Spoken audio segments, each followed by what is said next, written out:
If somebody has committed a crime, arrest that person and take him before a court of law, charge him. So anybody giving instruction to a police officer that, oh, kama mtu na karibia police station, piga risasi, shame on you. Shame on you. June 25th, 2025, Kenya is rocked by nationwide protests led by the fearless Gen Z movement. A controversial directive from Interior Cabinet Secretary Kipchumba Murkomen sparks outrage. A shoot-to-kill order targeting protesters. Former Prime Minister Raila steps into the fray, condemning the directive as unconstitutional and dangerous. Today we unpack the heated clash, the events that led to it, and what it means for Kenyan's future. The June 25th, 2025 protests marked the one-year anniversary of the 2024 Gen Z-led uprising against the Finance Bill 2024. Thousands of young Kenyans took to the streets to demand accountability, better governance, and justice for those killed in previous demonstrations.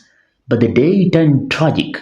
According to reports, at least 19 people lost their lives, with hundreds more injured, some reportedly shot by police.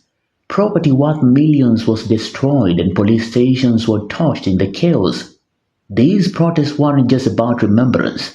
They were a cry against ongoing issues, a high cost of living, unfulfilled government promises, and a growing sense of distrust in state institutions. But it was Interior Cabinet Secretary Kipchumba Murkomen's response that set off a firestorm. Na tumeambia polisi, mtu yoyote mwenye atakaribia police station, piga yeye risasi. Mtu yoyote.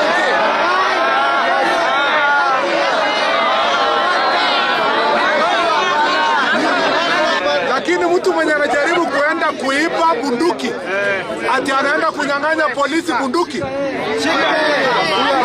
Shika mtu amenyang'anya bunduki. Ama mtu mwenye anatupiwa mawe polisi anataka kuua polisi, ati atakuja kubembelezwa. Unafikiria bunduki ni mandasi? On June 25th, as protests raged, Kipchumba Murkomen issued a statement that sent shockwaves across Kenya. Speaking in Kiambu County, he said, as I quote, "When someone comes to the police station and wants to take over the government's office, the police gun, and your life, shoot him." End of quote. These words were widely interpreted as a shoot-to-kill order, giving the police a green light to use lethal force against protesters. Public reaction was swift and fierce. Civil society groups, legal experts, and human rights advocates accused Murkomen of endorsing extrajudicial killings.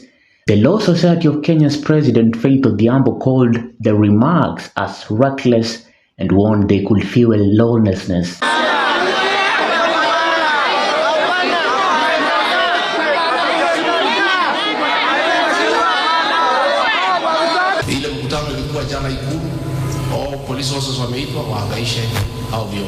The only way out of this stalemate today, it is not the tear gas, it's not the order to shoot and kill, it is not arrest, it is dialogue. Social media erupted with hashtags like Kenya protests and Ruto must go trending as Kenyans voiced their anger.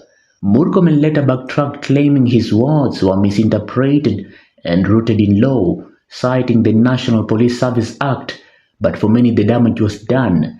The directive came at a time when trust in the police was already at an all-time low, with reports of excessive force and civilian deaths piling up. We should not encourage taking away of life in a way which is not constitutional. Enter Raila the veteran opposition leader and former Prime Minister. On June 29, 2025, during a church service in his hometown of Bondo, Siaya County, Raila didn't hold back. He condemned Murkomen's remarks as a direct threat to constitutional freedoms and a potential incitement to criminal behavior by state officials. He said, as I quote, "We have witnessed too much bloodshed in this country. People had the right to protest. Some of them died. Anyone giving instructions to a police officer to shoot someone who approaches a police station, we should not encourage taking away life in an unconstitutional way." End of quote. And I'm saying this with all humility. I cannot order an Inspector General of Police on anything because the Constitution denies me to do so. And I did not order the Inspector General or any police officer to carry out any extrajudicial anywhere. Your Excellency, what I did was to state the law. And as a lawyer, I have studied, read this law, and I understand what the law says. And what I told the police officers is, if you will not find me anywhere where I said somebody should be shot to be killed, you will not find me anywhere where I said that a police officer should take orders from myself. No. I restated the law and reminded them what the law says. And for the benefit of those, Your Excellency, who have been speaking out there, I want to read for them the National Police Service Act, Section 61(2), and Schedule, particularly Schedule 6B1. Your Excellency is very clear on the use of firearm. And I want to read it verbatim. It says, Your Excellency, that firearms may only be used when less extreme means are inadequate and for the following purposes. 1, saving or protecting the life of the officer or other persons. 2, in self-defense or in defense of other persons against the imminent threat of life or serious injury. C, protection of life and property through justifiable use of force. D, preventing a person charged with a felony from escaping lawful custody. Raila's words were a powerful rebuke. He emphasized that the Constitution guarantees the right to protest under Article 37 and that police should protect, not attack, demonstrators. He called for accountability, insisting that anyone committing a crime, protester or police, should face justice in a court of law, not a bullet. If somebody has committed a crime, that person should be subjected to law. Arrest that person and take him to a court of law, charge him, and let the court find him guilty and then sentence him. This is the civilized society. That is the society that we want today. And therefore, we condole with those people who have lost their loved ones. But at the same time, we condemn the criminals who deliberately went to destroy people's properties, burning courts, burning police stations. That is not a solution. So we must find a way as a country.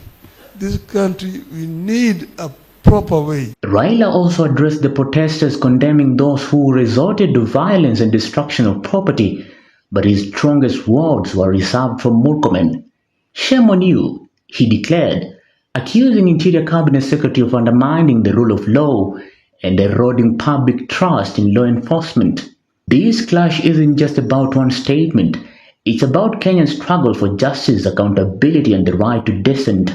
Raila Odinga, a long-time champion of democratic reforms, has himself faced police brutality during past protests. His alignment with President Ruto's government has been controversial, but his criticism of Murkomen shows he is still willing to call out action he sees as unjust. The June 25th protest exposed deep divides between Generation Z leaderless movement and traditional politics, and between calls for reform and the state's heavy-handed response. Human rights groups reported 19 deaths and 531 injuries during the protests, underscoring the high stakes of this debate. Those ones we condemn in the strongest terms possible. But the same breath, we must also censor the police. The police should never ever shoot to kill. Police have no license to kill human beings. As Kenya grapples with these tensions, the question remains, how will the government respond? Will Murkomen's directive lead more violence? Or will leaders like Raila Odinga push for accountability and dialogue? The Gen Z movement has shown that young Kenyans are ready to demand change, but they need a system that listens, not one that shoots. Raila's call for constitutional respect and legal accountability is a reminder that Kenya's democracy is hard-won. The path forward requires protecting the right to protest while ensuring justice for both victims of violence and those who abuse power. The clash between Raila Odinga and Kipchumba Murkomen is more than a political spat. It's a battle for Kenya's soul. Will the nation uphold its constitutional values, or will fear and force prevail? Share your thoughts in the comment section below. For Maisha TV, I'm William Juma.